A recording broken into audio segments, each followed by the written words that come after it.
¿Cómo están? Buenas noches.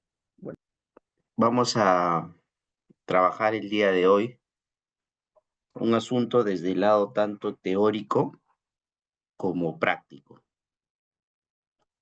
Y el tema que nos convoca es la compraventa, ¿ya? Y concretamente, cómo vamos nosotros a hacer redacción, pues, de este tipo de contratos. Para ello es fundamental, en primer lugar, voy a compartir los PPTs que he preparado para ver la parte teórica, ¿no? Cómo está funcionando la transferencia inmobiliaria en nuestro país, ¿ya? Luego de ver eh, cómo está, eh, cómo está funcionando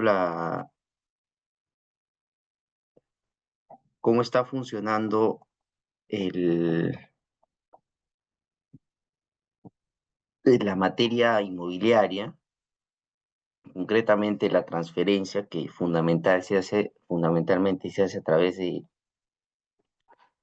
contratos de compraventa, vamos a pasar a analizar exegéticamente qué es lo que nos dice el Código Civil sobre la compraventa. Pues antes de nosotros enmarcarnos en la redacción de un contrato, es fundamental conocer la base, ¿no? Y la base, más que teórica, doctrinaria, es la base legislativa, que es fundamentalmente lo que nos va a servir para que nosotros podamos tener este tipo de contratos. Ya, entonces vamos a ver primero esta parte teórica y luego vamos a pasar a revisar la exégesis y finalmente a la segunda hora vamos a proyectar con ustedes un contrato y cómo cada una de las cláusulas se escriben, se redactan en función de esta teoría y en función del exégesis. ¿Y qué está pasando, señores, hoy en día en el Perú? Primero, tenemos que recordar que la transferencia inmobiliaria en nuestro país se da por el artículo 949 del Código Civil. ¿Eso qué quiere decir? Que basta el contrato para que haya una transferencia de propiedad. Basta la oferta y basta la aceptación, que puede estar plasmada justamente en un contrato de compraventa, para que se produzca la transferencia de propiedad inmobiliaria en el Perú. Miren la valía, la importancia que tiene por este motivo el hecho que estemos frente a un contrato de compraventa, ¿ah? Un breve paréntesis, vamos a exponer hasta las 7:50, luego descansamos 10, 15 minutos y luego retomamos la sesión porque va a ser hasta las 9:30. En total van a ser 2 horas. Y los últimos minutos, los últimos 20 minutos, van a ser para que ustedes hagan las preguntas que deseen. Sin perjuicio de ello, si bien van a tener un espacio para hacer las preguntas que deseen, no hay ningún problema en que ustedes, eh, no hay ningún problema en que a lo largo de la exposición puedan levantar la mano y también o escribir por el chat y con gusto se les va a responder, ¿ya? Entonces, retomando lo que estábamos conversando, la transferencia de propiedad inmobiliaria en el Perú, señores, hoy en día es a través del mero consenso y eso puede estar plasmado en un contrato de compraventa. Ahí viene la importancia de que nosotros tengamos a la vista, pues, un contrato de compraventa. ¿Por qué? Porque el contrato de compraventa inmobiliario finalmente es el que va a transferir la propiedad.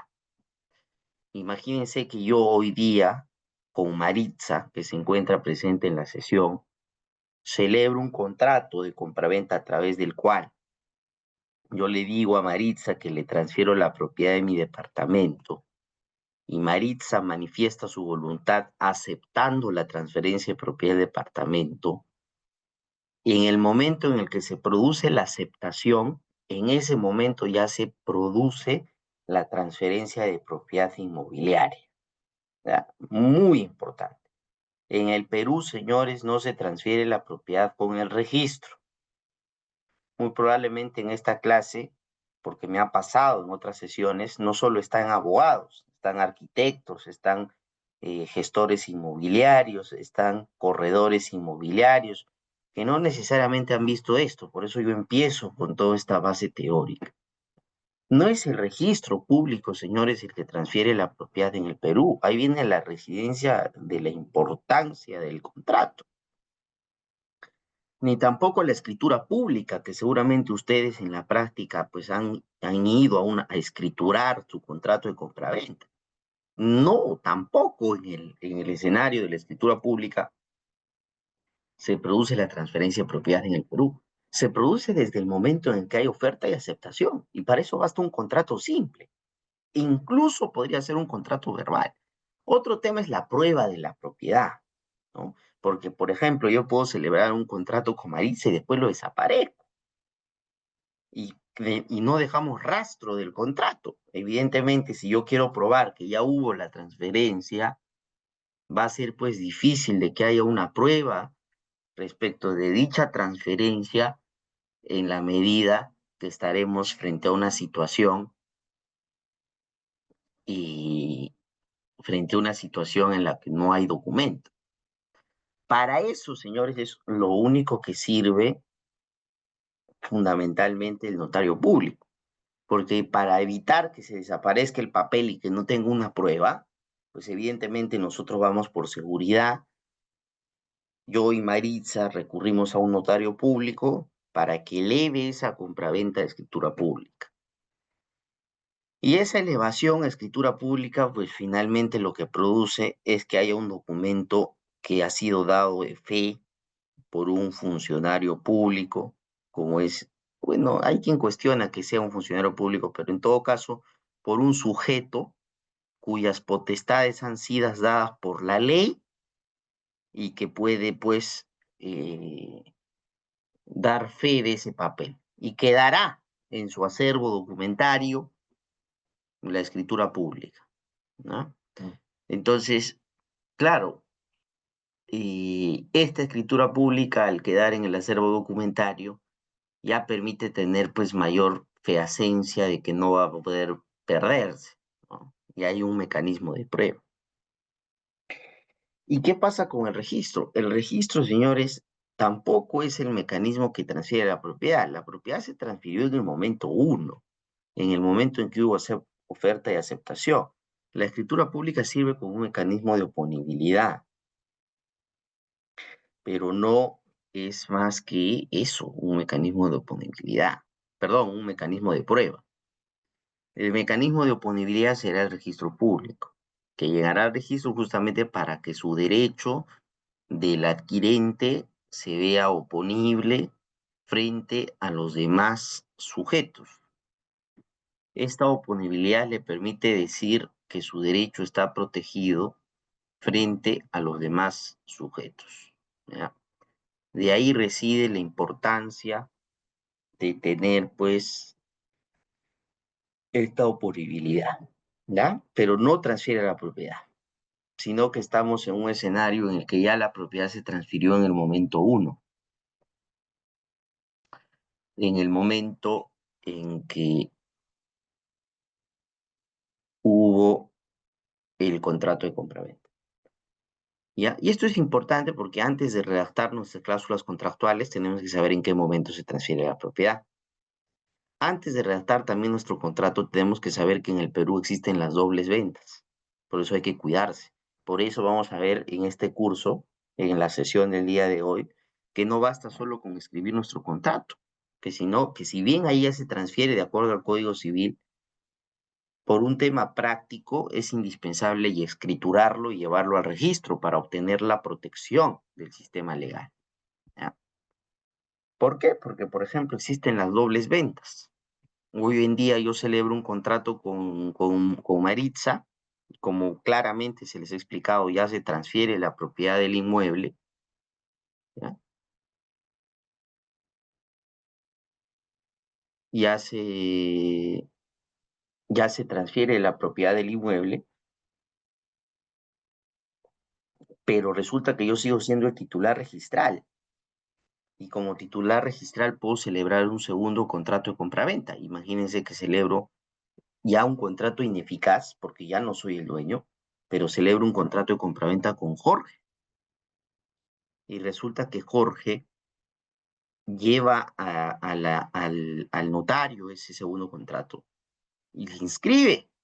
A pesar de que ellos no eran dueños, eso se le llama adquisición a non domino, el que inscribió va a tener protección, señores. Por eso estoy haciendo esta parte teórica. No es en vano, es fundamental. No puedo ir a redactar un contrato de compraventa como venga si no tengo esta base primero. Entonces, fíjense, tengo que redactar mi contrato con miras a que se escriture, que finalmente llegue al registro. Profesor, ¿y quién da esa solución? Ahí está en la lámina, el artículo 1135 del Código Civil, que te dice que cuando hay varios acreedores, varias personas a quien se les ha vendido el mismo inmueble, la misma persona le vendió, doble venta se llama eso, va a ser privilegiado, señores, en el sistema legal peruano, el que inscribe primero y de buena fe, porque no tenía que haber conocido la transferencia anterior. ¿Ah? Fundamental. En defecto de inscripción, en defecto de inscripción, viene el tema de la escritura pública, porque la ley dice quien tenga documento de fecha cierta más antiguo. Imagínate que uno escrituró antes que el otro. Bueno, señor, ganará el que escrituró primero. Y en defecto de escrituración, es decir, si nadie escrituró, pues el contrato más antiguo. Y siempre, señores, como un canon vertical hacia toda esta prelación, necesaria la buena fe, ¿ya? Ahí nos hace Jorge Barbosa una pregunta. ¿Existe tiempo de vigencia para inscribir la propiedad que consigna el contrato de compraventa? En realidad tú puedes tener contratos de los 90s y los 80s que hoy en día lo puedes inscribir en el registro. Si el contrato está correctamente elaborado, con las normas vigentes al momento, y hoy en día yo he inscrito sin ningún problema escrituras públicas de antiguas. ¿Cuál es el problema? Que normalmente esas escrituras públicas antiguas, Jorge, están sin inscripción porque tienen algún defecto y que se intentó inscribir en aquel momento y que no se inscribió, se observó y así quedó y nunca subsanaron esas observaciones.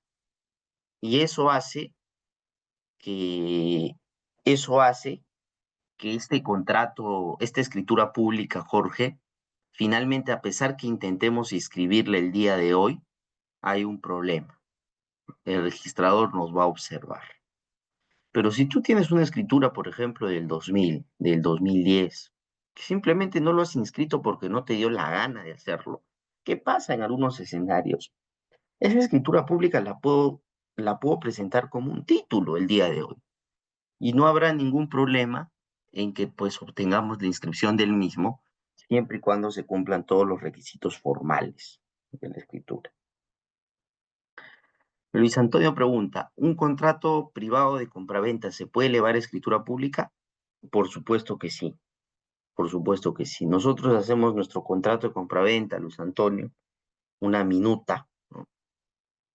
Y podemos ir al notario para efectos de solicitar de que se eleve escritura pública el mismo. ¿Ya? Es perfectamente posible que se realice. Es más, si es que la contraparte no desea ir a firmar la escritura pública, tú puedes demandarlo por el otorgamiento de la escritura pública a la otra parte y eso va ante el juez. En realidad ¿por qué señalo como hito el año 2000? En realidad es un número al azar. No he dicho, no es como que haya habido una norma en el año 2000 y a partir del año 2000 en atrás o en adelante no exista un mecanismo para inscribir. En realidad, si tú tienes una escritura pública y la escritura pública cumple con todos los requisitos formales, tú vas a poder inscribirlo sin ningún problema. ¿Qué nivel de privilegio tienen los contratos de transferencia sin fecha cierta? Siendo que el transfiriente, a sabiendas que transfirió la posesión del predio, realizó un procedimiento de prescripción adquisitiva judicial y ahora quiere despojar de la posesión a quien transfirió la posesión. Comprendo. El supuesto que plantea Luis López, por favor, para que todos sigan, señores. Bueno, primero esta parte teórica, ¿era? Para pasar en la segunda hora de la parte ya de redacción misma. Luis López plantea, ¿qué pasa si es que estamos en un escenario en el que hay un propietario que transfiere la propiedad del bien, ¿no?, a un sujeto a través de una compraventa, ¿no?, y después se queda en posesión del predio, y se queda en posesión del predio para cumplir el plazo prescriptorio, que son 10 años. Mira, ahí es un gran problema y por eso lo que se recomienda cuando uno hace una compraventa, y es lo que también vamos a conversar en la segunda parte de la sesión, es que el comprador tome posesión inmediata del predio, inmediata. Ya si te pasan 10 años sin que tú tomes posesión del predio, eso es un descuido grande. Y recuerden que las normas de prescripción son normas de adquisición originaria. Eso quiere decir, eso quiere decir que si el comprador tomó posesión, entonces nunca va a poder adquirir por prescripción adquisitiva el vendedor, ¿no? Estamos en el supuesto en el que el comprador no hubiera tomado posesión y ya pasan 10 años y demanda la prescripción, gana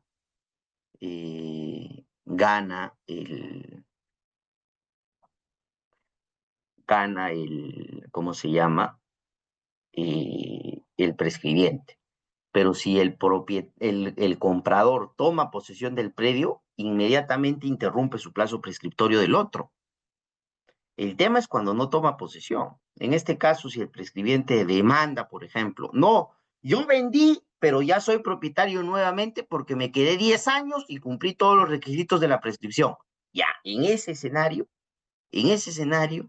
el prescribiente vendedor podrá tener un derecho ante el descuido del comprador. Pero si el comprador se metió en posesión como normalmente le es legítimo, evidentemente sin violencia, porque eso sería una usurpación, sino que tomó posesión en virtud de que el vendedor tiene la obligación de entregarle la posesión, o simplemente inició un proceso de desalojo, ya le interrumpió el plazo prescriptorio, ¿ya? Y si sucede eso, es decir, toma la posesión pacíficamente, o no le quieren dar y demanda un desalojo, el comprador hace estos dos actos, interrumpe el plazo prescriptorio del vendedor. Y si este vendedor va a un juicio, evidentemente lo va a perder, porque no habrá cumplido los 10 años, sino que habrán interrumpido en el año 1, en el 2, en el 3, en el momento en el que el comprador tomó posesión del predio o demandó el desalojo, ¿no? Tomó posesión pacífica del predio sin violencia, porque si no comete usurpación, y además que de tomar la posesión del predio, en caso no le querían dar, pues demandó el desalojo. En ese supuesto, querido Luis, no habrá forma que el prescribiente quiera demandar por usucapión, ¿ya? Porque se le habrá interrumpido. Buenas noches, doctor. El otorgamiento de escritura pública prescribe, todo prescribe, señores, todo. Solo la ley tiene que decir algo que es imprescriptible. Por ejemplo, ¿qué es imprescriptible? La reivindicación. Cuando un propietario siempre tiene el derecho de solicitar la restitución de su propiedad, eso es imprescriptible. Todo lo demás está en el artículo 2001 del Código Civil, ¿ya? Habría que ver, ahí voy a poner mi correo electrónico para decirles el plazo exacto. Ya ahorita no recuerdo cuál es el plazo, pero sí estoy seguro que no existe norma expresa que diga que el otorgamiento de escritura pública es imprescriptible. No existe.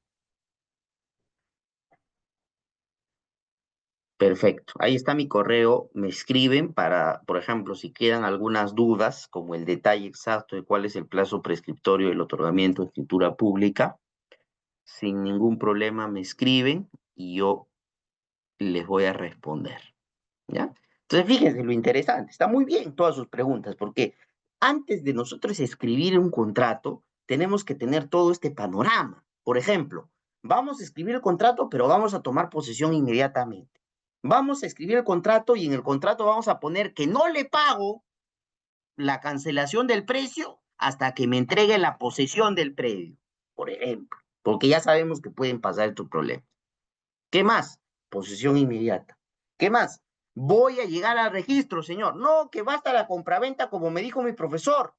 No, correcto, serás propietario desde la compraventa, pero necesitas la protección legal, porque el otro puede vender 2 veces. Entonces, lo llevo hasta el registro. Es más, vamos a ver una figura que se llama bloqueo.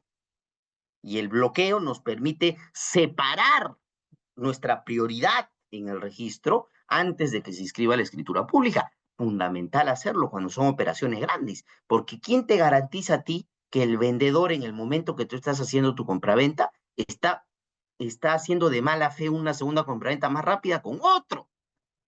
Y ese otro llega primero al registro.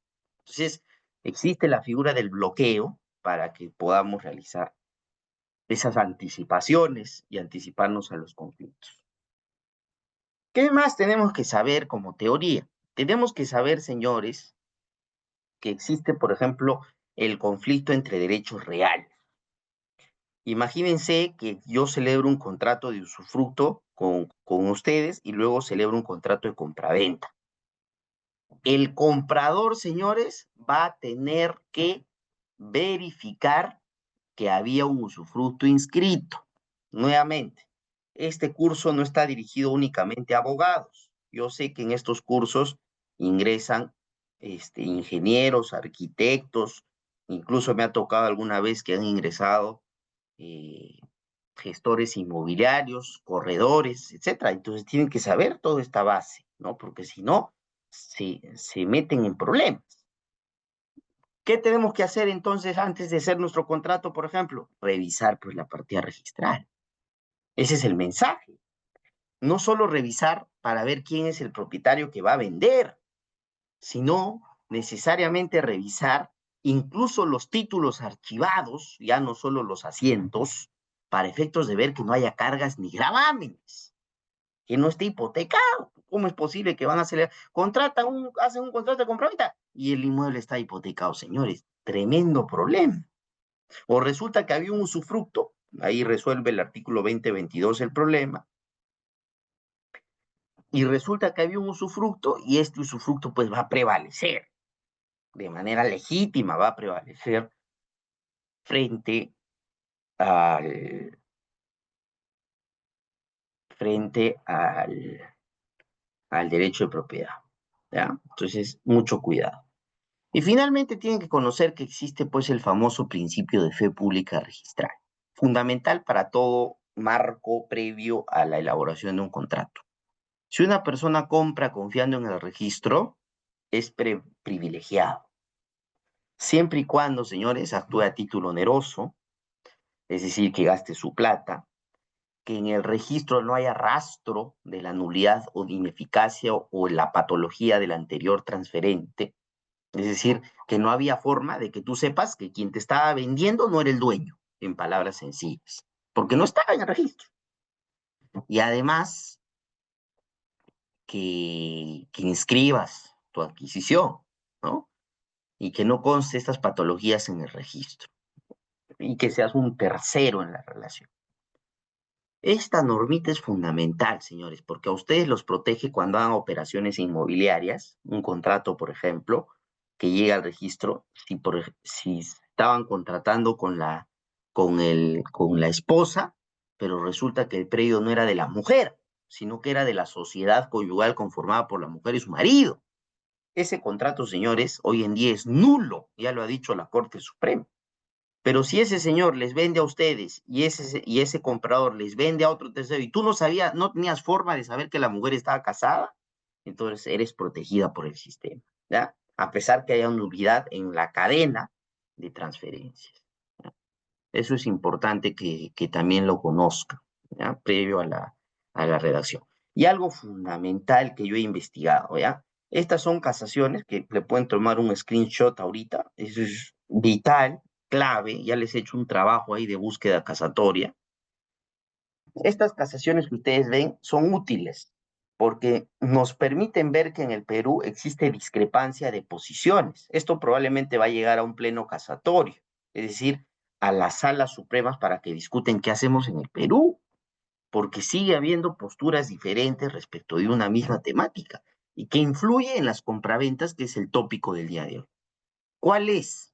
Señores, hoy en día ya no basta con redactar el contrato y mirar la partida registral del predio. Hoy en día, con mayoría en posesión, están las casaciones de la derecha, que te dicen en palabras simples que mires la posesión. Verifica la posesión. No puede haber un curso casuístico de elaboración y redacción de contratos que no te dé esta base teórica. No puede haber un curso que te diga que hoy en día la jurisprudencia obliga a los compradores a ver la posesión. Porque pueden ustedes estar celebrando un contrato, señores. Su contrato es el más bonito de todos. Y recuerden, este mensaje nunca se olvide. Todo contrato es un riesgo. Desde el contrato más sencillo hasta el contrato más complejo es un riesgo. El contrato elaborado por los mejores especialistas en el país es un riesgo. Todo contrato es un riesgo. Lo único que se hace es mitigar ese riesgo y repartir los riesgos entre las partes contractuales en función de qué parte contractual estás asesorando. Entonces, claro, hoy en día, señores, ya no basta pues hacer este contrapeso de riesgos, sino que de nada te va a servir si es que no miras la posesión del predio. Porque puede haber, por ejemplo, como en el caso que nos planteaban hace un rato, que en la posesión del predio ya había un prescribiente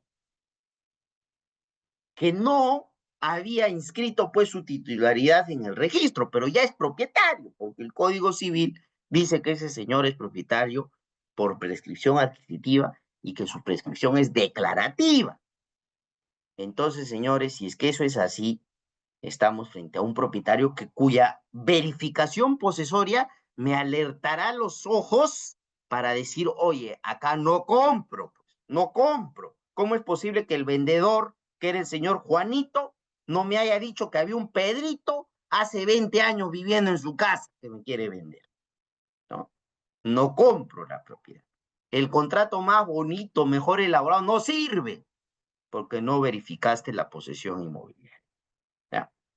Y eso, señores, no solo está en mayoría en posición jurisprudencial, sino que también ya lo ha dicho el Tribunal Constitucional. El Tribunal Constitucional, señores, ha dicho expresamente que en el Perú aplica la denominada buena fe diligencia. En pocas palabras, ha dicho, ya, aplica la buena fe diligencia. En pocas palabras, ha dicho que es necesario hacer actos diligentes, como la verificación posesoria. Hay una pregunta. Doctor, si una persona recibe por transferencia o donación un predio agrícola, a sabiendas que la posesión del predio la tiene un tercero, ¿se puede decir que el donatario no tuvo la debida diligencia? El que recibe la donación, sabiendo que le están donando un predio, pero resulta que había un poseedor, ¿ya? Resulta que había un poseedor, solo ese poseedor va a poder afectar a quien recibe la donación, querido Luis, al beneficiario de la donación, si es que ya ha cumplido el plazo prescriptorio. Si es que no ha cumplido plazo prescriptorio y es un mero poseedor que se metió en el terreno, pero no ha cumplido el plazo de 10 años de la prescripción, tú como titular del derecho, porque ya eres propietario por donación, vas a poder demandarle el desalojo. Y no vas a perder, porque lo que quiere la verificación posesoria no es que hayan poseedores que dicen ser propietarios, sino que realmente lo sean. Por ejemplo, los prescribientes, ¿ya?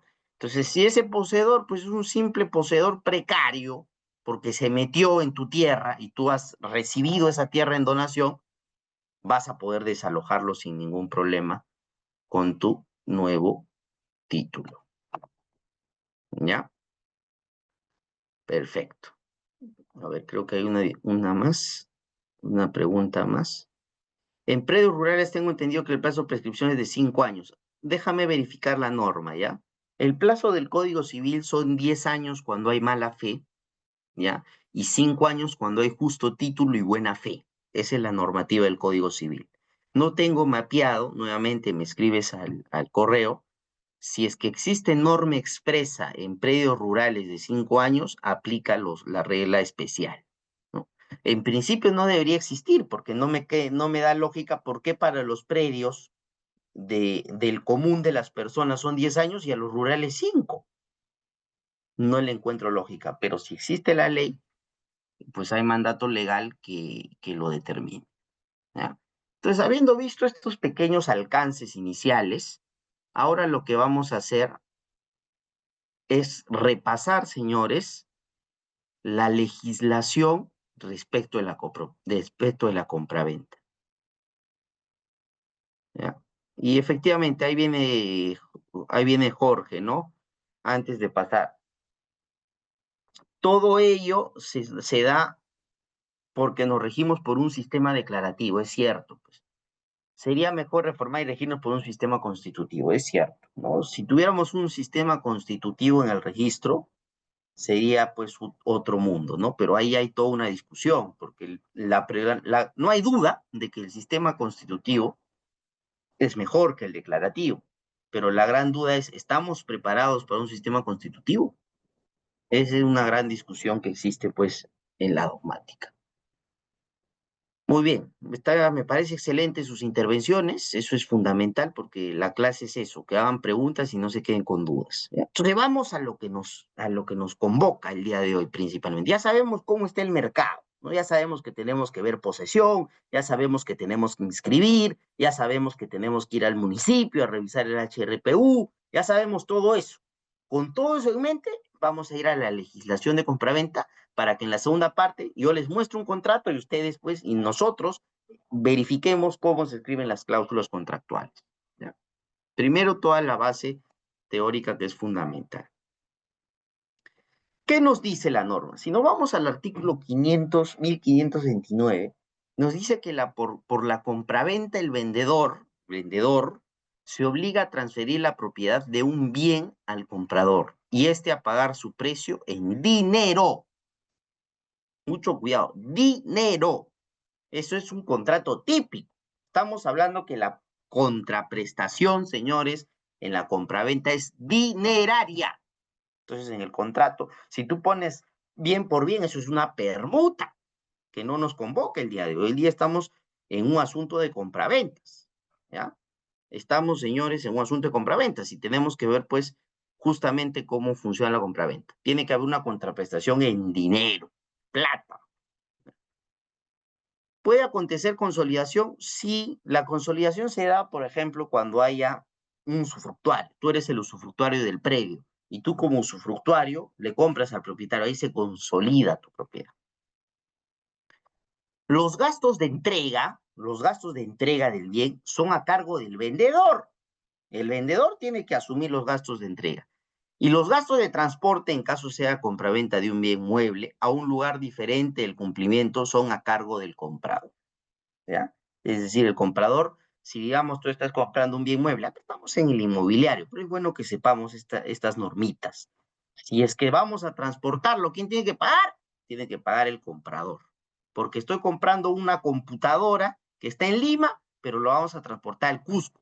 Ese gasto de transporte lo paga el comprador, salvo pacto distinto. La norma permite que haya pacto en contra. Si el precio de una transferencia se fija en parte en dinero, ojo, una parte en dinero, porque la ley es clara en decirte que la compraventa es dineraria, pero puede haber otra parte, un bien. Puedo celebrar un contrato de compraventa en el que la mitad del precio es un bien y la mitad del otro precio es dinero. Se calificará el contrato de acuerdo con la intención manifiesta de los contratantes, independiente de la denominación que se le dé. Le damos el nombre que nos dé la gana, pero no se califica en función del nombre, sino la manifestación de voluntad de las partes. Entonces, esto será, por ejemplo, un contrato de compraventa. Si no consta la intención de las partes, el contrato es permuta, es lo que les decía, intercambio de bienes. Cuando el valor del bien es igual o excede el del dinero, es decir, si más presencia ha tenido el bien, eso va a ser una permuta y aplicarán, señores, las normas de permuta. Mucho cuidado. Pero si es que ha habido mayor presencia dineraria, estaremos frente a un contrato de compraventa. Acá veo que hay una pregunta. A ver.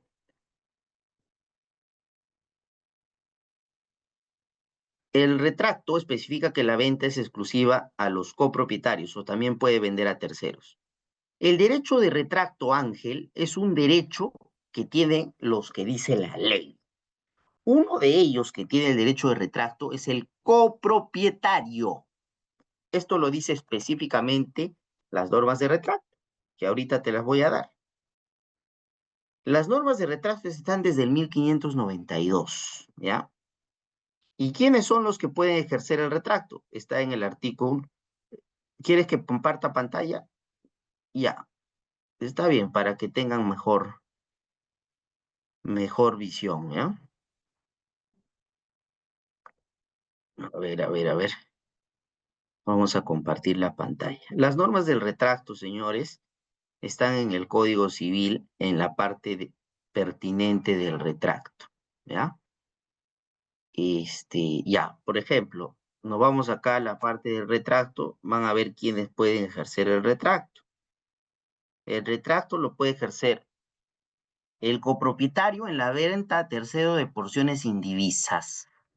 Ese es, por ejemplo, un contrato de compra-venta, contraprestación bien por dinero, a través del cual, señores, el propietario de la alícuota vende su derecho, por ejemplo, a un tercero.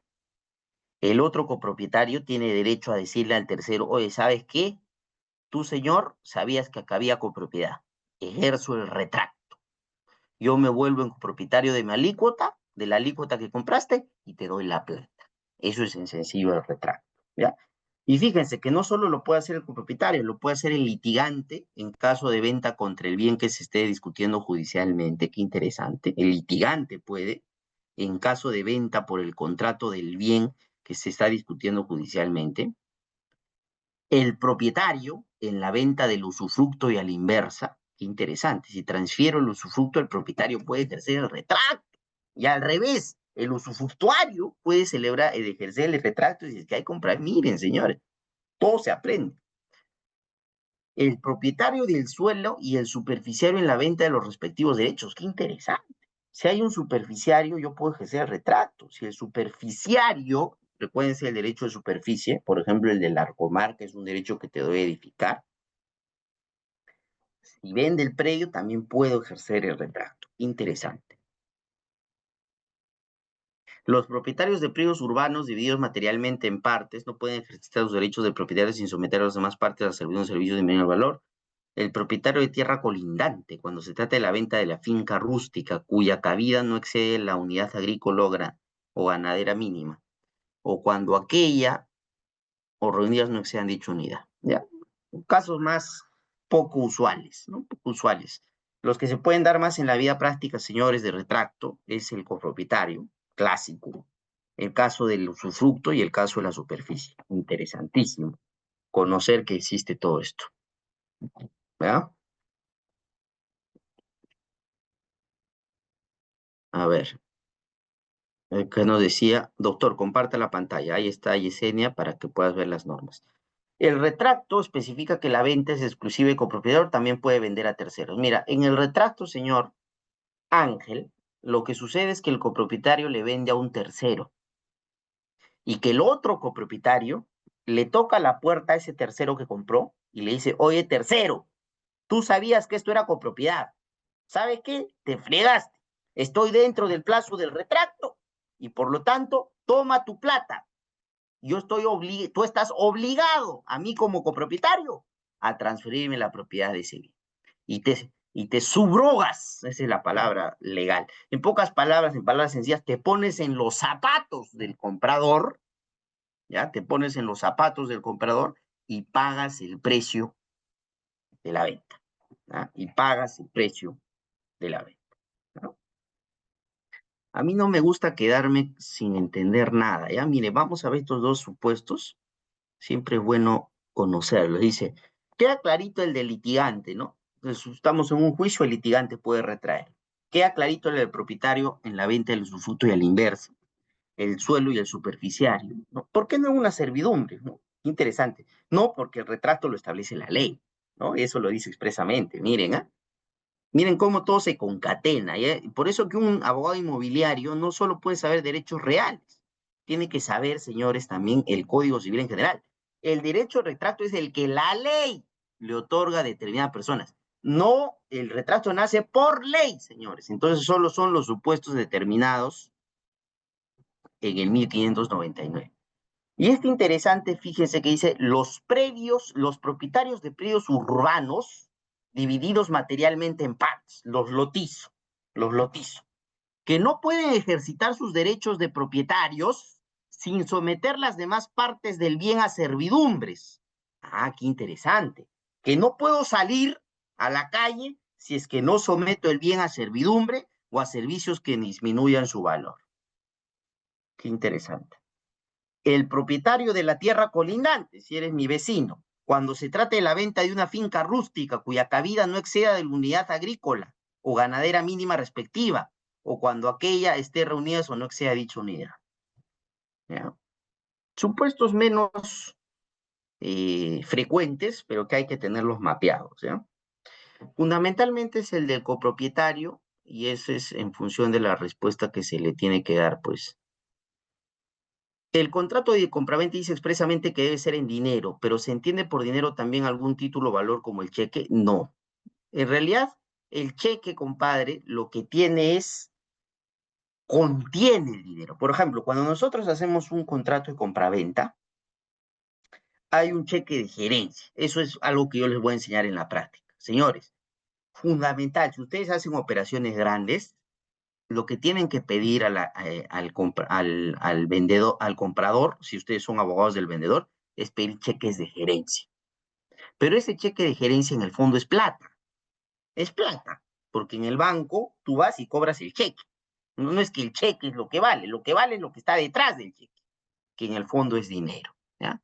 Por eso que la compraventa es, señores, dineraria. Y cuando hay más de un bien, entonces ya no estamos hablando de ¿cómo se llama? Si más que la plata es un bien, estamos viendo que la norma es clara en decirte que eso es una permuta. Perfecto. ¿Qué más tenemos que saber? Todo esto, señores, fíjense cómo vamos aprendiendo porque nos anticipamos en la redacción.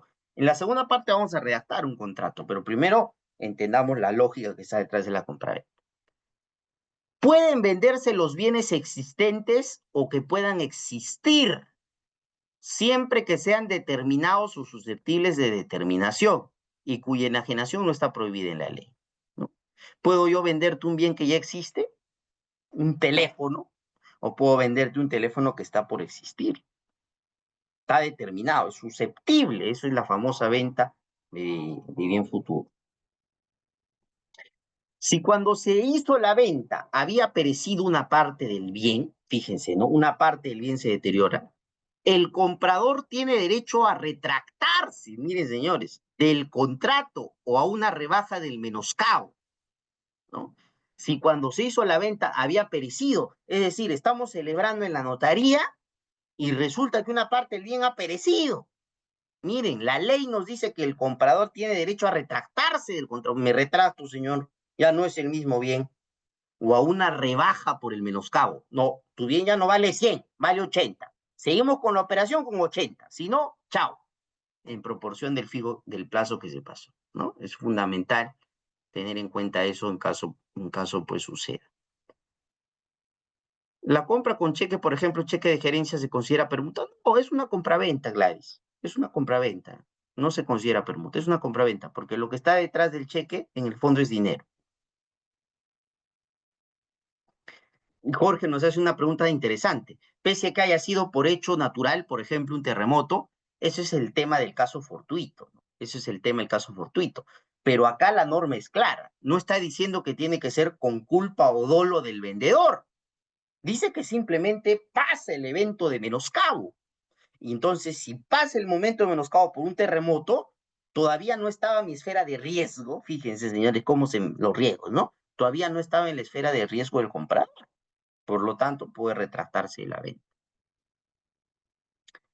Y esto es el famoso contrato que ustedes deben conocer para los departamentos. Yo tengo un juicio gigante, señores, por la interpretación de esta norma, que es en la venta de un bien que ambas partes saben que es futuro, el contrato está sujeto a la condición suspensiva desde que llegue a tener existencia. Qué interesante. ¿Cuándo tiene existencia el bien? pregunta compleja. Nadie nos lo dice y se presta a interpretación. Si el comprador asume el riesgo de la cuantía y calidad del bien futuro, el contrato queda igualmente sujeto a la condición suspensiva de que llegue a tener existencia. Empero, si el bien llega a existir, el contrato se producirá desde ese momento todos sus efectos, cualquiera fuere su cantidad y calidad, y el comprador debe pagar íntegramente el precio.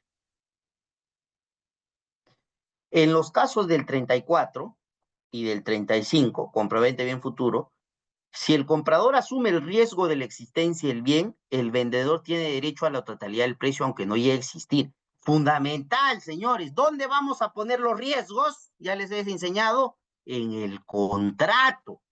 Si en un contrato de compraventa y bien futuro dicen que el comprador asume el riesgo de la existencia, fíjense, el vendedor tiene derecho a la totalidad del precio, a pesar que no llegue a existir. Entonces es muy importante que en un contrato de compraventa y bien futuro haya una cláusula expresa en virtud de que seas abogado del comprador o del vendedor. ¿Ya? El contrato por el cual una de las partes se compromete a obtener de otra la propiedad de un bien que ambas saben que es ajeno, bueno, esa es la compraventa de bien ajeno. ¿Ya? Esa es la compraventa de bien ajeno. Es un supuesto bien particular, es un supuesto bien particular.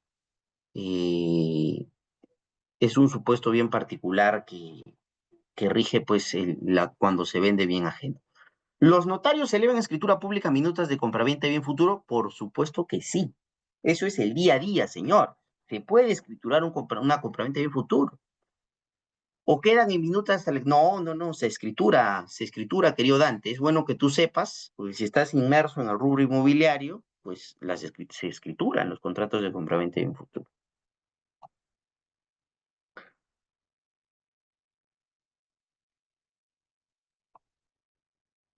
Ya, acá está la consecuencia, ¿no? Cuando se vende un bien ajeno, es rescindible a solicitud del comprador.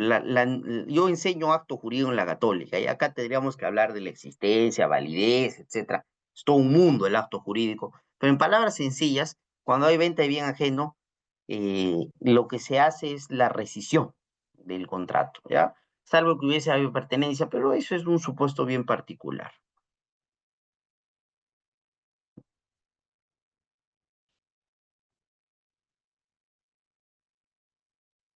¿Ya? Esta normita es interesante. Esto es de los bienes muebles, ¿no? Los bienes muebles adquiridos en tiendas o locales abiertos al público no son reivindicables si son amparados en facturas o pólizas. Qué interesante. Queda a salvo el derecho del perjudicado para evitar las acciones civiles. Es decir, si tú vas, por ejemplo, a Polvos Azules, que es un local abierto al público, y resulta que ese bien le pertenecía a otro, eso pasa comúnmente, pero tú tienes una factura que compraste, señor, este bien en Polvos Azules, tú eres el propietario. Y no podrá venir el tercero a reivindicar, el verdadero dueño a reivindicar el bien. Queda a salvo el derecho perjudicado para ejercer claro, acciones civiles o penales. Las civiles, por ejemplo, una indemnización, le pedirá al vendedor de Polvos Azules, oye, señor, ha vendido un reloj que no era tuyo. Bueno, yo que compré el reloj es mío, porque tengo mi factura. Importancia de pedir factura, señor. Importancia de pedir factura. ¿Ya? Perfecto. Ese es uno de los elementos. Entonces, nosotros tenemos que conocer cómo funciona la compraventa, que es la base legal, la base normativa que estamos revisando. Luego, el precio. El precio. Miren, señores, la compraventa es nula cuando la determinación del precio se deja al arbitrio de una de las partes.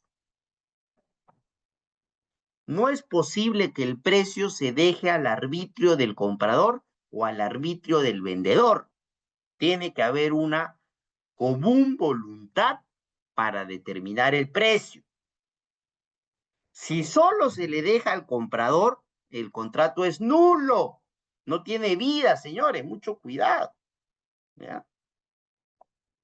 Es válida la compraventa cuando se confía la determinación del precio a un tercero. Por ejemplo, designamos un tercero, un amigo nuestro que determine, pero ambas partes manifestamos nuestra voluntad de que así sea. ¿Ya? Se confía la determinación del precio de un tercero designado en el contrato, evidentemente, o designado posteriormente, siendo aplicables las reglas del 1407 y 1406. Es también válida la compraventa si se conviene que el precio sea el que tuviera el bien en bolsa o mercado determinado en lugar del día. Perfecto. Lo que diga el mercado de valores, por ejemplo. Es lícito que las partes fijen el precio con sujeción a lo dispuesto en el primer párrafo del 1235. A ver. No obstante, lo establecido en el 270, las partes pueden acordar que el monto de una deuda contraída en moneda nacional sea referido a los... Eso es el famoso índice de reajuste automático del Banco Central de Reserva.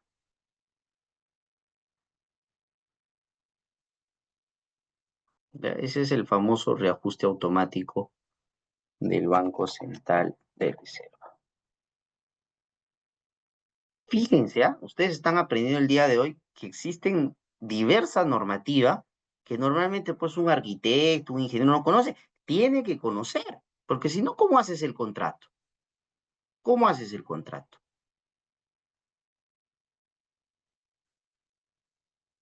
Ya hemos visto el bien en materia de la compraventa, el precio de la compraventa. En la compraventa de bienes del vendedor que vende habitualmente, si las partes no han determinado el precio ni han convenido el modo determinado, rige el precio normalmente establecido por el vendedor. Si se trata de bienes que tienen el precio de bolsa o de mercado, se presume la falta de indicación expresa sobre el precio que rige el lugar donde debe realizarse la entrega. En la compraventa que el precio se fija por peso, a falta de convenio, se entiende que se refiere al peso neto. Obligaciones del vendedor. Es obligación esencial del vendedor perfeccionar la transferencia. Esta es una norma muy importante porque de esta norma nos agarramos, señores, por ejemplo, para el otorgamiento de la escritura pública. ¿Por qué? Porque es una obligación del vendedor el perfeccionamiento de la transferencia de propiedad. ¿Ya? El bien debe ser entregado en el estado en que se encuentra el momento de celebrarse el contrato, incluyendo sus accesorios. ¡Oh! Incluyendo sus accesorios. ¿Cuáles son los accesorios? Los bienes que están dentro. El vendedor debe entregar los documentos y títulos relativos a la propiedad, al uso del bien vendido, salvo pacto distinto. El bien debe ser entregado inmediatamente. Mucho cuidado, señores. Hay norma expresa. Después de celebrar el contrato, salvo la demora resultante en la naturaleza o pacto distinto. Pero la entrega tiene que ser inmediata. Y el que toma posesión del predio tiene que tomarlo de manera inmediata. A falta de estipulación, el bien debe ser entregado en el lugar que se encuentre en el momento de celebrarse el contrato. Si el bien fuera incierto, la entrega se hará en el domicilio del vendedor una vez que realice la determinación. El vendedor responde ante el comprador por los frutos del bien, en caso de ser culpable de la demora de su entrega. Si no hay culpa, responde los frutos solo en el caso de haberlos percibido. Si al tiempo de celebrarse el contrato con el comprador conocía el obstáculo de demora de la entrega, no se aplica el 1554, ni es responsable el vendedor de indemnización por daños y perjuicios. Cuando se resuelve la compraventa por falta de entrega, el vendedor debe reembolsar al comprador los tributos y gastos del contrato que hubiere pagado. Qué interesante. Ujú. Demora de la entrega del bien del vendedor un contrato cuyo precio debe pagar a plazo, este se prolonga el tiempo de la demora. ¿Ya? Estas obligaciones, señores, que están en la norma, si es que uno las puede, ¿cómo se llama? Las puede renombrar en el contrato de compraventa. Pero es posible que si es que no se pone en el contrato, aplica supletoriamente el Código Civil, entonces aplican todas estas reglas que estamos revisando.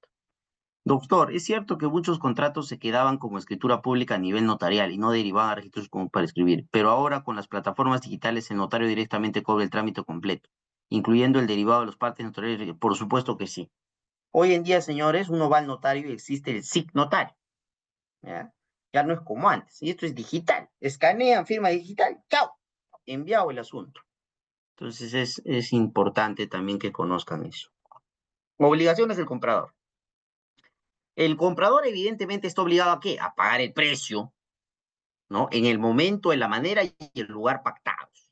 A falta de convenio y salvo usos diversos, debe ser pagado al contado. Si no hay contrato, miren, señores, en el momento y lugar de la entrega del bien. Si el pago no puede hacerse en el lugar de la entrega del bien, se hará en el domicilio del comprador. Cuando se ha pagado parte del precio en el contrato, no se estipuló plazo para la cancelación del saldo, el vendedor puede ejercitar lo contemplado en el 1429, es decir, la resolución contractual. Resuelto el contrato, el vendedor debe devolver la parte del precio pagado. Es evidente, ¿no? Deducido los tributos y gastos del contrato. Se observará lo dispuesto en el 1559 resolución si el contrato se resuelve por no haberse otorgado en el plazo determinado la garantía de vida del saldo de precio. Cuando el precio debe pagarse en armadas en diversos plazos, si el comprador deja de pagar 3 de ellas, 3 armadas, el vendedor puede pedir la resolución del contrato. Fíjense. Cuando no se ponen estas cláusulas resolutorias, señores, aplica el Código Civil. Por ejemplo, si no se han pagado 3 armadas, el vendedor puede pedir la resolución del contrato o exigir al deudor el inmediato pago del saldo, dándose por vencidas las cuotas que estuvieran pendientes. Las partes pueden convenir que el vendedor pierde derecho a optar por la resolución del contrato si el comprador hubiese pagado determinada parte del precio, en cuyo caso el vendedor solo podrá optar por exigir el pago del saldo. Interesante. La resolución del contrato por incumplimiento del comprador da lugar al vendedor devuelva lo recibido. Evidentemente, si resuelve por incumplimiento del comprador, se devuelve lo recibido, teniendo derecho a la compensación equitativa por el uso del bien y a la indemnización de los daños y perjuicios, salvo pacto en contrario. Alternativamente, puede convertirse en el vendedor haga suyas a título de indemnización alguna de las armadas que haya recibido, aplicándose en este caso las disposiciones pertinentes de obligación de cláusula penal. En la compraventa de bienes muebles no entregados al comprador, si éste no paga el precio o en todo o en parte ni otorga la garantía que se hubiese obligado, el vendedor puede disponer del bien. En tal caso, el contrato queda resuelto de pleno derecho. El comprador está obligado a recibir el bien en el plazo fijado en el contrato en el que señalen los usos. A falta de plazo convenido en un uso diverso, el comprador recibe el bien en el momento de la celebración del contrato. Los contratos se complementan a plazos de bienes muebles inscritos en el registro correspondiente al elegible de la materia.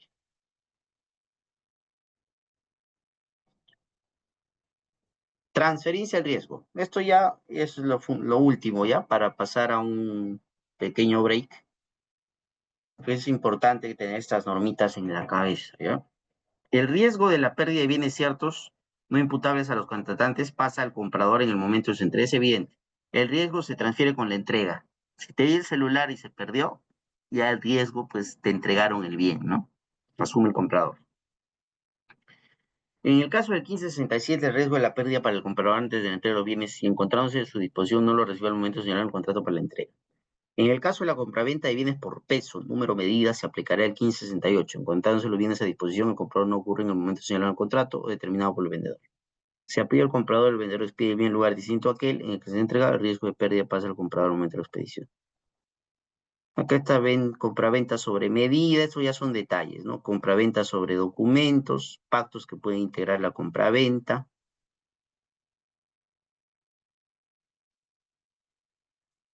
Compraventa con reserva de propiedad, el pacto de retroventa, hemos visto el derecho de retracto, acá está la permuta y luego viene el suministro. Perfecto. Listo, señores. En buena cuenta, ¿qué es lo importante? Ustedes tienen que saber, doctor, ¿cómo puedo consultar si hay un tercero que está tramitando el registro de una propiedad con un contrato de compraventa que hubiera sido falso, siendo que tal propiedad aún no ha iniciado su registro? Mira, Julio, si es que hay un contrato que es falso, una compraventa que es falsa, eh, es posible, cuando hay contratos de compraventa falsos, que el propio registrador, a pedido del notario, cancele ese tipo de inscripciones. Y en caso no se cancelen, pueden pedirse oposición, pero tú no lo puedes pedir directamente al registro. Esto lo regula la ley 30.313. El notario, tendrías que ir donde el notario y decir, oye, notario, mira, esta escritura pública es falsa, ¿no? Solicita, tú como notario que has hecho esto, al registro para efectos de que se cancele o que se oponga. En el supuesto de que ya hubiera habido una inscripción, ¿no?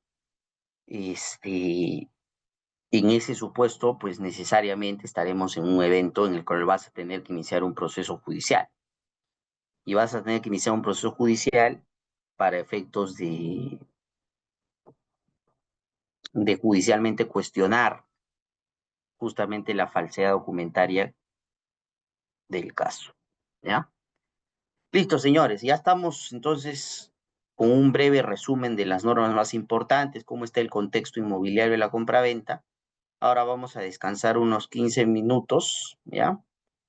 Y luego regresamos para la segunda parte, que es la más interesante para ustedes, todo lo que hemos aprendido, cómo lo plasmamos en un papel. No pueden venir a ustedes, no, voy a usar mi modelito, modelito, señores, no sirve. Tienen que ustedes conocer primero toda esta parte. Hay una preguntita antes de irnos, ¿no? Doctor, si uno de los copropietarios fallece, sus hijos se vuelven copropietarios. Correcto, señor. En estos hijos tienen que vender exclusivamente a los hermanos herederos, también pueden vender a los copropietarios originales. Pueden vender a quien les dé la gana. Si desea, vendan a un tercero. El problema es que si venden a un tercero va a haber un retracto, ¿no? O se aplica el retracto y no procede la venta a hijos de la fallecida. Si vendes a otro copropietario, no procede el retracto. Ojo, si lo vendes es en la venta a tercero cuando procede el retracto. Listo, señores. Les voy a compartir, les voy a compartir ahora la pantalla. A ver, vamos a ver un contrato. Miren, la mejor forma de practicar esto es la vida diaria, señores. Uno, asesoren.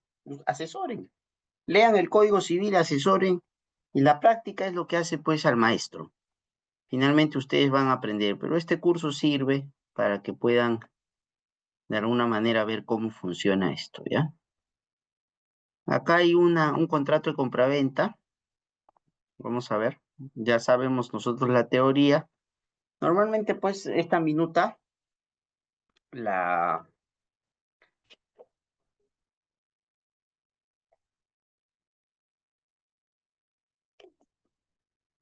la celebramos para después llevarla al notario público. Entonces, miren, evidentemente va a tener su introducción, ¿no? Fundamental, donde vamos a poner quién es la parte compradora, quién es la parte vendedora. Si acá estamos hablando de una persona jurídica, es fundamental, señores, que pongamos el representante legal que tenga las facultades necesarias, ya sea para vender o para comprar, ¿ya? Y cuando hay problemas, porque a veces hay operaciones que son rápidas, necesita el gerente general, ojo cerrado, porque a veces de revisar las facultades es verificar la partida registral y a veces es un parto, porque se hacen tantas facultades. A mí me ha tocado vivir eso y uno tiene que revisar desde el día uno para ver que realmente tenga las facultades, porque las han podido quitar, las han podido cambiar, etcétera. Entonces, cuando tienes una operación rápida, gerente general, ¿ya? Ese es el tip número uno.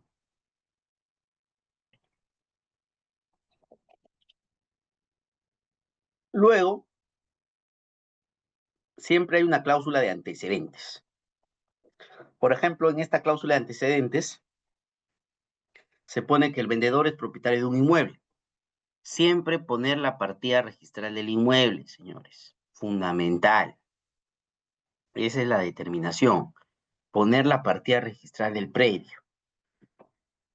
Y si es necesario, ¿no? O sea, no es obligatorio, pero también por un tema de mayor pulcritud, se pone las áreas, los linderos perimétricos.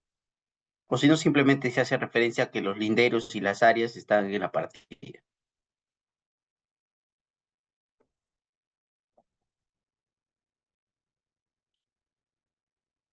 Se estila poner una cláusula en la que se deja constancia que el inmueble se encuentra desocupado, en buen estado de conservación, habitabilidad y sin mayor desgaste. Esto es una cláusula que se pone, pero es una mera declaración, porque imagínense que esta declaración es falsa. Evidentemente va a tener consecuencias legales. En el chat, doctor, si es una posición.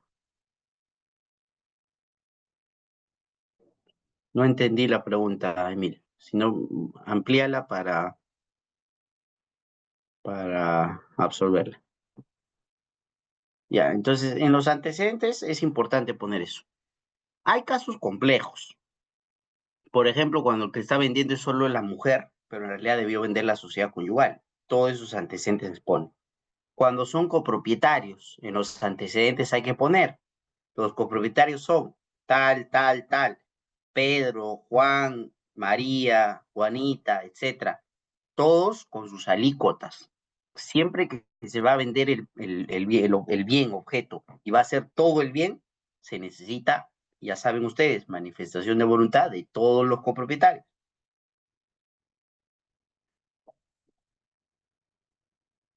Si eso es así, en los antecedentes se tiene que colocar expresamente, pues, el detalle de todos los copropietarios. Si se está vendiendo acciones y derechos, porque también se pueden vender solo acciones y derechos, es decir, alícuotas, se coloca el nombre del vendedor, perdón, el nombre, evidentemente el vendedor, que es el titular de las acciones y derechos, cuántas acciones y derechos tiene, cuántas acciones y derechos tiene y dónde está inscrito, ¿ya? La partida registral. Luego tiene que haber una cláusula del objeto del contrato. El objeto del contrato es justamente la transferencia de propiedad del inmueble. Entonces, por ejemplo, en este modelo que tenemos, por el presente contrato, el vendedor se obliga a transferir la propiedad del bien descrito en la cláusula primera. Ya hemos descrito en la cláusula anterior y por lo tanto simplemente se remite. Con sujeción al pacto previsto en la cláusula sexta, por su parte, el comprador se obliga a pagar al vendedor el monto total del precio pactado en la cláusula siguiente en la forma que tiene lugar con él.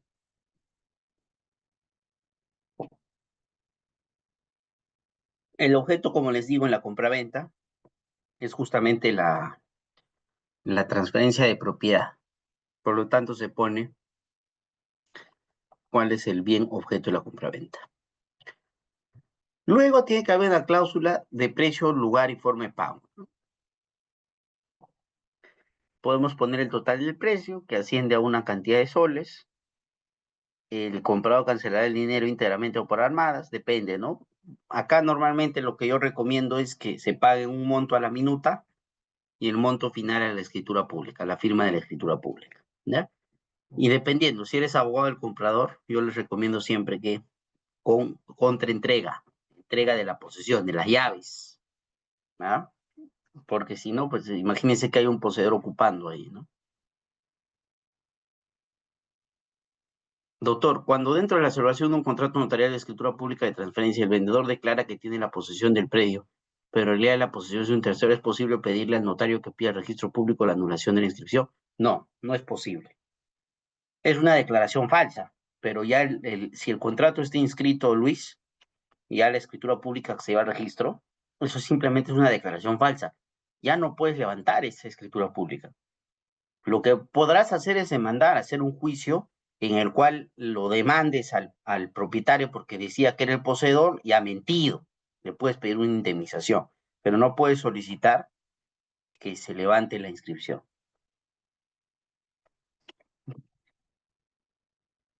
Por eso no bastan las palabras, sino como les decía hace un rato, es fundamental que te entregue la posesión y antes de comprar, no solo que te diga, sino tú mismo ir a verificar la posesión del predio.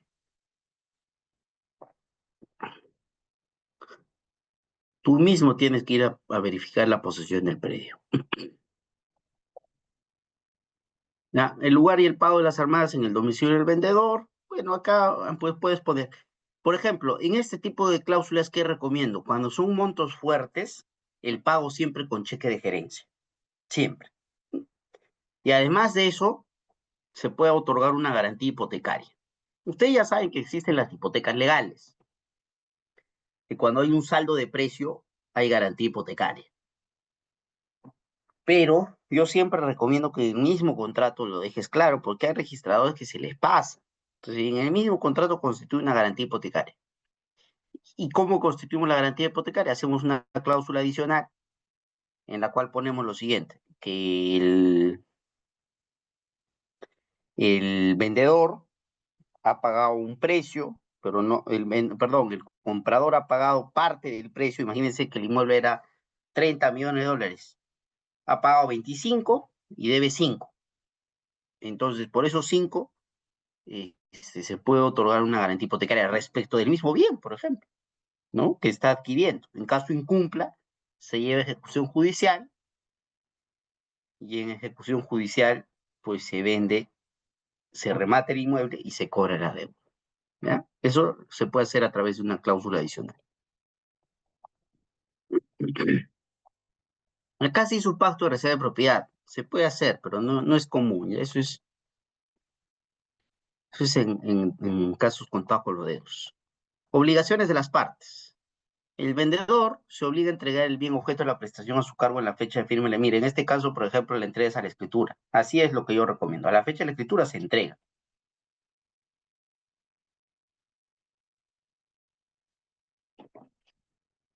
El vendedor se obliga a entregar todos los documentos relativos a la propiedad de uso. Esto está, hemos visto que está en el Código Civil. Simplemente están copiando. Si no copiaras, igual aplican las normas que hemos leído del Código Civil. Acá, por ejemplo, dice, el vendedor se obliga a entregar todos los documentos relativos a la propiedad de uso del bien objeto de la prestación, así como los recibos cancelados por los servicios de agua potable, energía eléctrica del último periodo. Y el comprobante de pago cancelado por impuesto de propiedad predial correspondiente al trimestre inmediato.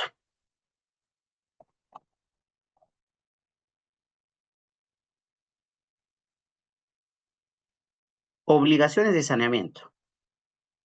Miren, el vendedor declara que el bien objeto de la prestación a su cargo se encuentra al momento de celebrarse este contrato libre de toda carga, gravamen, derecho real de garantía, medida judicial o extrajudicial, y en general todo acto o circunstancia que impida, priva o limite la libre disponibilidad y o derecho de propiedad, posesión o uso del bien. No obstante, el vendedor se obliga al saneamiento por evicción. Existen los saneamientos por evicción y el saneamiento por vicios ocultos, ¿ya?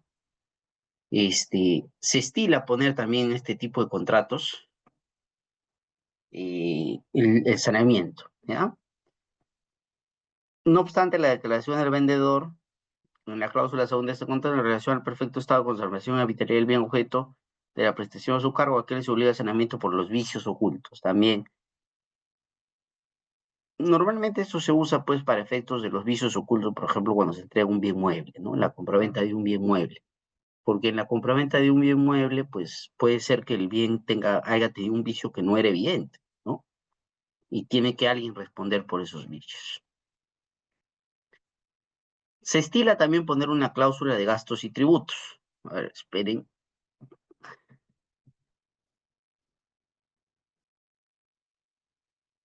Sí, también podría ser con depósito en cuenta. También podría ser. Yo principalmente prefiero el cheque en gerencia porque ya es que el propio banco tiene sus fondos, ¿no? Pero con depósito en cuenta también. Por ejemplo, yo la última compraventa que yo mismo he realizado, yo como comprador, he hecho con depósito en cuenta, ¿no? Y se lleva simplemente las transferencias bancarias, ¿no? Llevas las transferencias bancarias, una copia y el original y lo llevas a la notaría. Es una forma también de, de realizar el pago, ¿no? No es prohibido.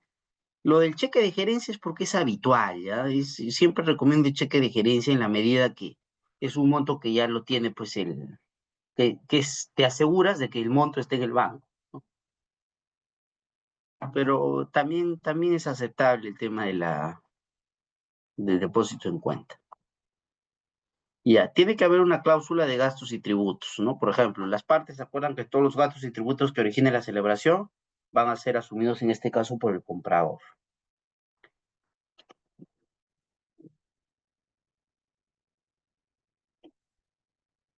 Hay una declaración de que no tiene ninguna obligación tributaria, pero puede pasar que tenga alguna obligación y eso es un problema, porque finalmente el papel aguanta todo. Es igual que la declaración de la pregunta que hacían hace un rato, ¿no? No necesariamente las declaraciones son ciertas.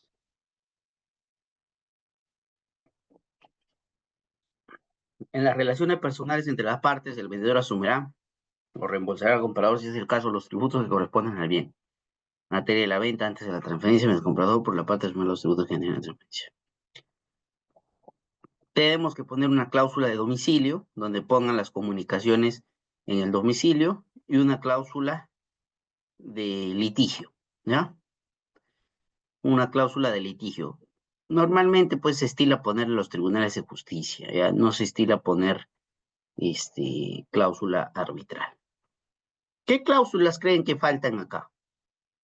¿No? Este es un modelito, pues, que hemos conseguido con una búsqueda en la división de estudios jurídicos de Gaceta Jurídica. ¿Qué falta acá? Porque acá hay muchas, este es un contrato simple. Podríamos colocar, por ejemplo, una cláusula resolutoria expresa, ¿ya? Una cláusula resolutoria expresa para que en caso de cumplimiento,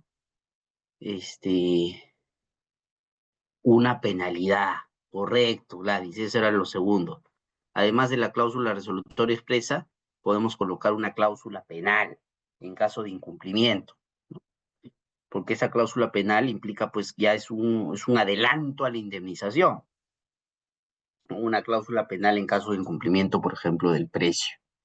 Una cláusula resolutoria expresa, ¿no?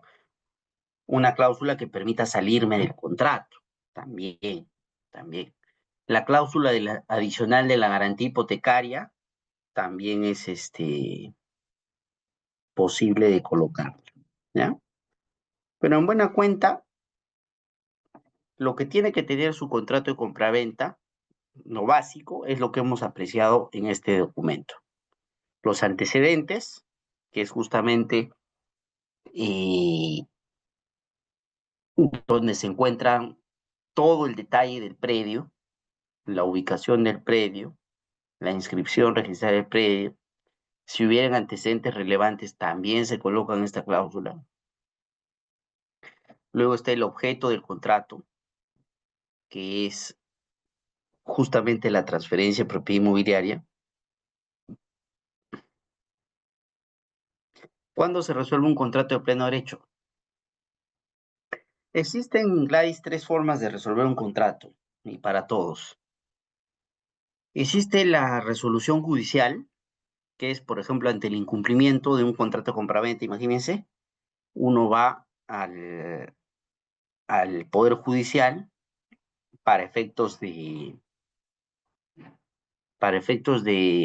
que el juez declare la resolución del contrato. Poco usado. Existe la resolución extracontractual, que es por intimación. Tú le intimas, ¿no? La vamos a ver acá, en la propia norma. Tú le intimas a la otra parte, le dices, cumple, le das un tiempo, ¿ya? Y si es que no cumple, le mandas una segunda carta notarial y se entiende resuelto el contrato.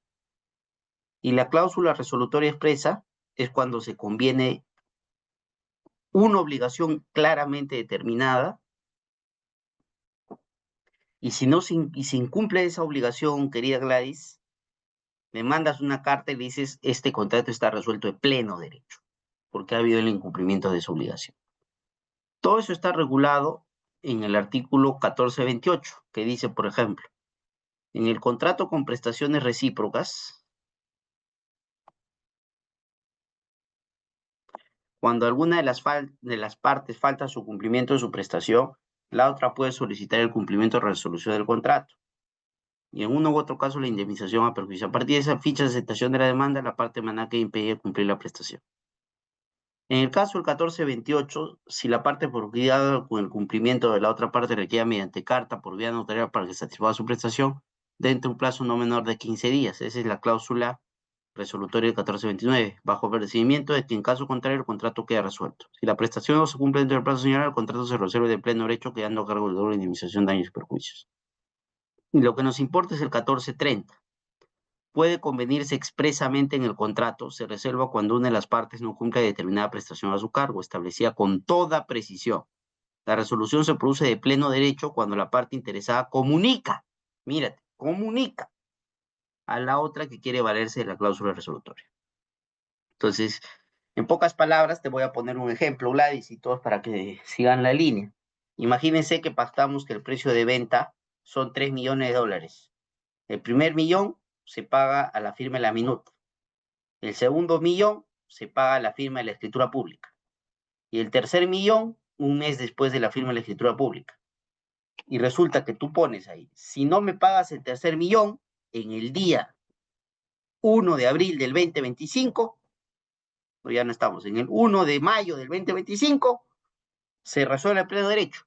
Eso quiere decir que tú, como has pactado esa cláusula, Gladys, simplemente le envías una carta notarial y le dices, señor, conforme a la cláusula resolutoria expresa, número tal, pactamos que si tú no me pagabas el millón al 1 de mayo del 2005, de 25, ya estamos 2 de mayo, te comunico que el contrato ha sido resuelto de pleno derecho. ¿Eso qué quiere decir? Que ya no hay contrato, que las prestaciones se tienen que retraer. Entonces, ya no hay compraventa, ¿no? Si tú eres como tú eres el vendedor, pues le dices, señor, no me pagaste, chao de mi casa, ya no tienes título. Incluso puedes solicitar la inscripción de la resolución y todo se restituye, ¿no? Todo se restituye. Y si, por ejemplo, le dijiste, voy a saber una cláusula penal, ¿no? Había una cláusula de penal de 1 millón ante ese incumplimiento, te quedas con 1 millón, ¿no? O en función de lo que diga el pacto. Así es como funciona ese tipo de cláusulas. Ya. ¿Qué más le falta, señores? Ustedes que han visto, que hemos visto la teoría en, en el caso. Gracias, doctor. Listo. Los pactos donde, por ejemplo, se modifican las fechas de pago, ¿se realizan mediante una adenda? Sí, correcto.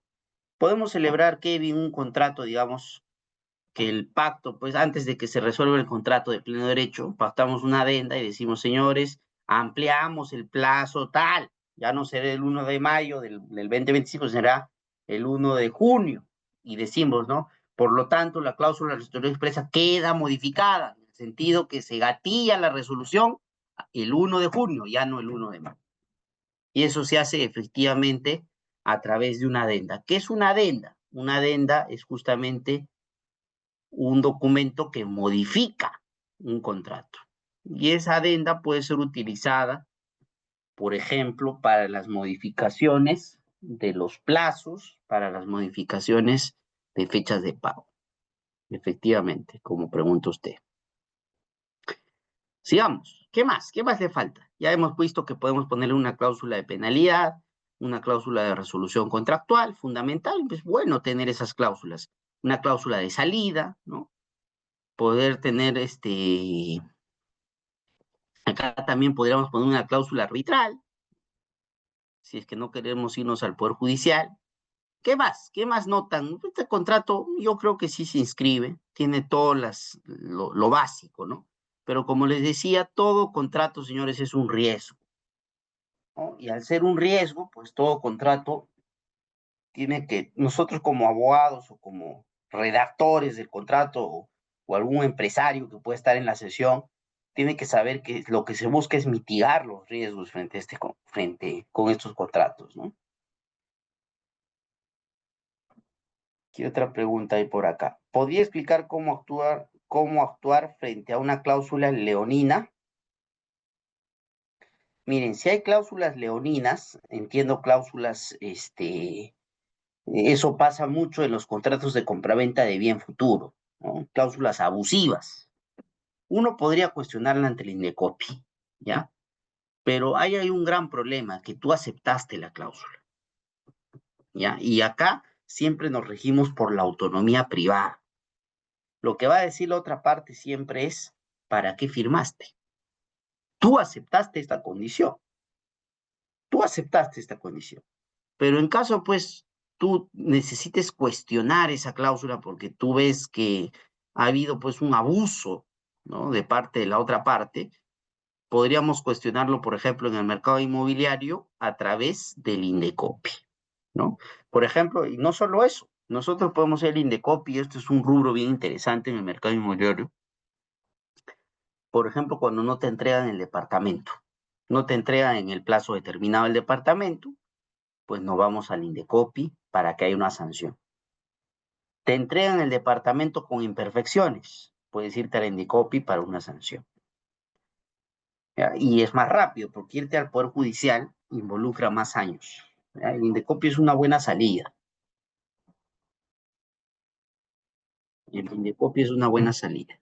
Yo he hecho alguna vez quejas ante el Indecopi cuando he sido abogado de los compradores y también me ha tocado defender a las inmobiliarias ante quejas, discusiones que puedan plantear los contratantes.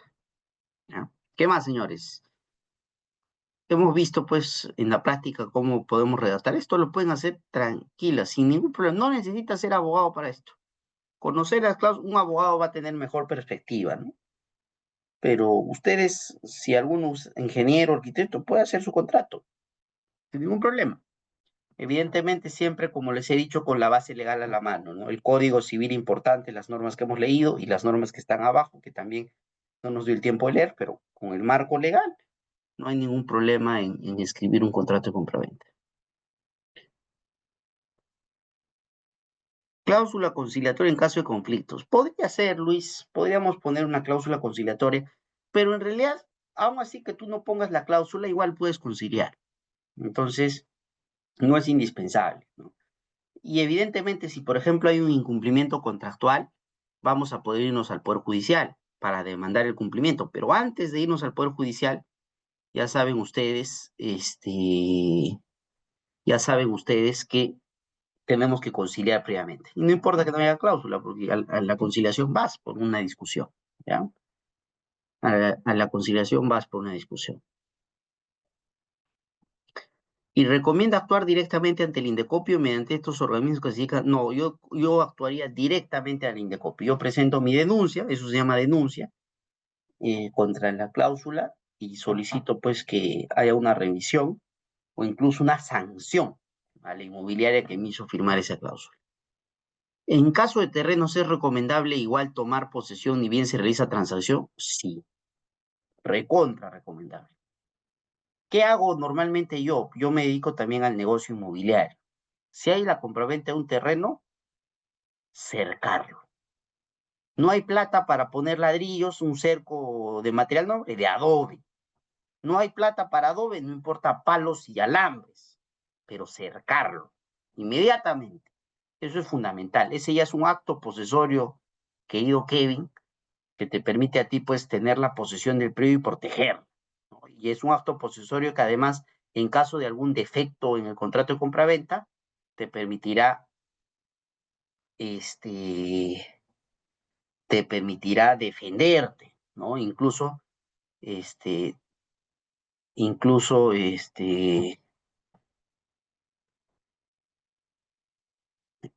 defenderte, incluso adquirir por prescripción adquisitiva, ¿no? Ya comienza a computar. Cualquier acto posesorio, cualquier cerco que exista, o sea, en realidad tomar posesión es fundamental, ¿no? Hoy en día la posesión en el Perú, señores, es muy, muy importante, ¿ya? Y sobre todo para las transferencias inmobiliarias. Perfecto, esas son las cláusulas pues típicas que podríamos utilizar, ¿ya? Ahora quedamos atentos, como hemos comentado al inicio de la sesión, para todas las dudas, preguntas, consultas que tengan. Aprovechen. Cualquier duda que tengan, con todo gusto, estamos en el momento para absolverla. Mientras tanto, voy haciendo un resumen para que se animen. ¿Qué hemos visto el día de hoy? Hemos visto que antes de celebrar un contrato, primero tenemos que saber el contexto. Hoy en día en el Perú las transferencias inmobiliarias las transferencias inmobiliarias se realizan ya no solo con el contrato de compraventa. El Perú es transferencia solo consenso, pero es fundamental llegar al registro público. Idea número uno que han aprendido y nunca se deben olvidar. Eso evita, por ejemplo, las dobles ventas inmobiliarias. ¿Qué más han aprendido ustedes, señores? Han aprendido que hoy en día hay que verificar la posesión antes de comprar. Ya es una exigencia que la Corte Suprema y el Tribunal Constitucional, de manera mayoritaria, toma en cuenta, ¿ya? Entonces cuando uno compra, ya no basta únicamente, con verificar la partida electrónica del predio. Hoy en día, además de verificar la partida electrónica del predio, tienes que verificar los títulos archivados, tienes que verificar en el municipio cómo está el HR y el PU del municipio. Tienes que verificar la posesión, ¿ya? Y si hay algún indicio de que tengas que ir a alguna otra entidad pública, también tienes que hacerlo, ¿ya? ¿Qué más hemos aprendido en esta sesión? Que antes de escribir un contrato es importante conocer la base legal. Y la base legal, señores, está en Código Civil. Todos los pactos permitidos los da la autonomía privada, salvo norma imperativa, y eso es en el Código Civil, que no puedas pactar en contra de algo. Entonces es fundamental, y usted ya sabe. Luego que tienes todo este contexto, uno puede elaborar su contrato de compraventa. Ya saben que tienen que tener su cláusula de objeto, tienen que tener su cláusula de antecedentes, cláusula de precio, forma de pago. Yo recomiendo siempre poner una cláusula de resolución contractual, una cláusula de penalidades, si es que es necesario. Y una vez elaborado, pues también una cláusula de resolución de conflictos de domicilio, etcétera. Y una vez elaborado el contrato, hay que llevarlo a la escritura pública, llevarlo a un notario a escriturar. Y no solo escriturarlo, sino hay que llevarlo, señores, después al registro público. Ese es nuestro destino, para nosotros tener pues una oponibilidad frente a terceros, ¿ya? Y han puesto sus preguntas, vamos a resolverlas. ¿En dónde podría revisar si el dueño es el verdadero? Y ahí está, justo acabo de responder, Kevin. No solo en la SUNAR, hay que hacer un estudio de títulos, los asientos registrales y los títulos archivados. Hay que irnos a revisar municipalmente el HR y el PU, a nombre de quién está pagando los impuestos. Hay que irnos a verificar la posesión del predio. No vaya a ser que el que aparece en el registro no es el que está poseyendo, que hay un poseedor hace 40 años, ¿ya? Fundamentalmente, esos son los lugares donde hay que verificar al verdadero propietario. ¿El juez de paz donde no hay notario está facultado para realizar? Por supuesto que sí. Eso está regulado por la Ley de Justicia de Paz. Los jueces de paz hacen de notario en lugares donde no hay, señores, hacen de notario donde no hay notario público. ¿Cómo identificar una cláusula visiva en los contratos de bien futuro? Algo que debemos tener en cuenta. En los contratos de bien futuro, imagínense que hayan penalidades abusivas, ¿no? Eso podríamos cuestionarlo. Penalidades completamente abusivas. Imagínense que te dicen que si no pagas parte del precio, te da una penalidad que es 3 veces el precio. Dios mío, eso es excesivo. Entonces siempre hay que tener en cuenta mucho las cláusulas, sobre todo en los contratos de compraventa y bien futuro, porque casi la inmobiliaria te da pues cláusulas y tú vas y firmas. No tienes mucho poder de negociación. Los contratos de compraventa que solo hayan sido notariados y sean falsos, ¿se pueden anular solicitando a la notaría? No, querido Julio. El único que puede anular un contrato es el juez. El juez por el poder, y el árbitro, y un árbitro. La jurisdicción, únicamente en el Perú, querido Julio, la tienen los jueces y los árbitros. Por lo tanto, necesariamente se tendría que demandar un juicio de nulidad de acto jurídico para que en ese juicio se declare la nulidad. Y si existe cláusula arbitral, se pide a un árbitro que declare esa nulidad. Doctor, buenas noches, nos dice Vanessa. Mi consulta es qué requisitos primero debo cumplir en un contrato sobre compraventa de derechos y acciones sobre un bien inmueble. Primero tienes que verificar que el propietario es el legítimo dueño de las acciones y derechos. ¿Dónde está eso? En la partida registral del predio. Hay que ver los títulos también, los títulos archivados. ¿Qué más? Una vez que tú verificas eso, tiene que tener un valor. Por ejemplo, me estaba olvidando los tributos, fundamental. No saben, el mundo de los tributos, señores, fundamental, fundamental. En los compraventas, señores, van a pagar impuesto a la renta. Hay que saber calcular el impuesto a la renta y desde cuándo se paga el impuesto a la renta. Y el alcabala. El impuesto a la renta la paga el vendedor y el alcabala la paga el comprador, ¿ya? El registro se realiza una vez terminado de pagar todo el precio en caso de que el pago se haga en partes o ni bien se firme el contrato. Podemos hacer el registro, querido Kevin, incluso si hay un saldo de precio, ¿no? Eso no es problema. Puede haber un saldo de precio y se inscribe. Lo importante es el pacto de las partes. Las partes pueden decir, se paga el precio y recién se escritura esto. O pueden decir, se paga la mitad y ya se escrituró públicamente y se lleva al registro público. Eso es independientemente del pacto, ¿no? Entonces, eso accede sin problemas al registro. ¿Qué se tiene que ver en el HRPU, Dante? Tenemos que ver quién es el que paga los impuestos en el municipio. Quien paga los impuestos en el municipio es el titular. Se supone que el propietario es el que paga.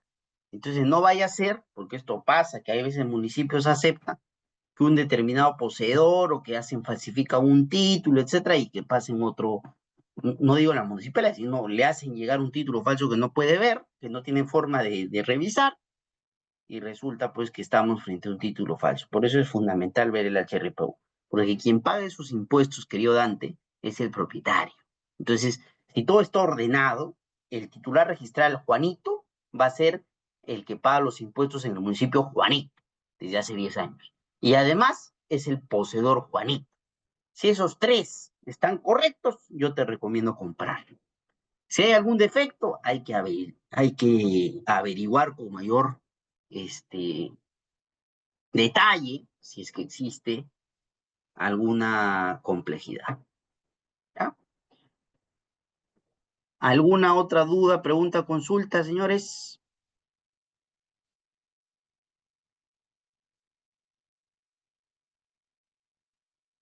Perfecto. Bueno, no hay más dudas. Les Sí, agradezco. doctor, acá hay un par de preguntas que nos están diciendo dentro del chat del WhatsApp. Nos dicen acá, A ver, a ver. doctor, los herederos de un causante pagan impuesto a la renta, ¿cómo se calcula? Nos dice. Ah, mira, por ejemplo, en el anticipo de legítima no se paga renta, no se paga impuesto a la renta. Ese es un caso bien interesante, porque en el anticipo incluso no se paga alcabala, ¿no? Entonces, es una buena forma de transferir propiedad, ¿no? Por ejemplo, si tu papá quiere hacerte un anticipo de legítima, no pagas ni renta ni alcabala. ¿Hay otra pregunta? Sí, acá en el WhatsApp nos dicen, doctor, en caso, bueno, nos dice, buenas noches, doctor. ¿Para un contrato de donación de predio también se debe tener diligencia, debida diligencia? Sí, por supuesto.